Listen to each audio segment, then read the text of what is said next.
ನಮಗೆ ರಾಯದುರ್ಗ ತುಮಕೂರು ರಾಯದುರ್ಗ ರಸ್ತೆ ರೈಲು ರಸ್ತೆ ಆಗಬೇಕು ಬೇಗ ಅಂತೇಳಿ.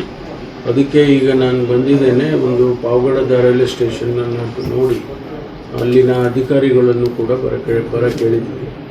ಅವರು ಜೊತೆ ಮಾತನಾಡಿ ಮುಂದೆ ಏನು ಕ್ರಮ ತಗೋಬೇಕು, ಈ ಪಾವಗಡ ಟು ತುಮಕೂರು ಲಿಂಕಿಂಗ್ ಎಷ್ಟು ತ್ವರಿತವಾಗಿ ಆಗುತ್ತೆ ಅದನ್ನು ಮಾಡೋದಕ್ಕೆ ಅವ್ರ ಜೊತೆ ಚರ್ಚೆ ಮಾಡ್ತೀನಿ. ಮೀಟಿಂಗ್ಸಿನಿಂದ ಬಂದಿದ್ದೀನಿ, ಆದರೂ ಕೂಡ ಬಂದಿದ್ದೀನಲ್ಲ ಅಂತೇಳಿ ನಮ್ಮ ಈಗ ಕುಡಿಯೋ ನೀರು ಏನು ಭದ್ರಾ ಪ್ರಾಜೆಕ್ಟ್ನಲ್ಲಿ ಸುಮಾರು 2600 ಕೋಟಿ ರೂಪಾಯಿ ಖರ್ಚು ಮಾಡಿ ಭದ್ರಾ ಪ್ರಾಜೆಕ್ಟಿಂದ ಇಲ್ಲಿವರೆಗೆ ನೀರು ತಂದಿದ್ದೇವೆ. ಅದರಲ್ಲಿ ಸ್ವಲ್ಪ ತೊಂದರೆ ಆಗಿರ್ತಕ್ಕಂಥದ್ದು, ಅದರ ಬಗ್ಗೆ ಒಂದಿಷ್ಟು ಮಾಹಿತಿಯನ್ನು ಪಡ್ಕೊಂಡಿದ್ದೀನಿ. ಮತ್ತು ನಮ್ಮ ಇರಿಗೇಷನ್ ಹೊಸ ಇರಿಗೇಷನ್ ಮಿನಿಸ್ಟ್ರು ಗಮನಕ್ಕೆ ತಂದು ಅದನ್ನು ಸರಿಪಡಿಸತಕ್ಕಂಥ ಪ್ರಯತ್ನವನ್ನು ಮಾಡ್ತೇನೆ.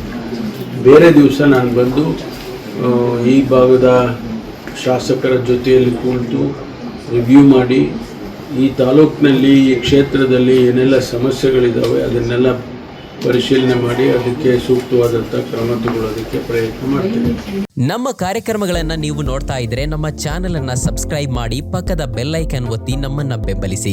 ಹಾಗೆ ನಮ್ಮ ಕಾರ್ಯಕ್ರಮಗಳನ್ನ ಲೈಕ್ ಮಾಡಿ, ಕಮೆಂಟ್ ಮಾಡಿ, ಅದನ್ನ ಬೇರೆಯವರಿಗೂ ವಾಟ್ಸ್ಆಪ್ ಮೂಲಕ ಶೇರ್ ಮಾಡಿ.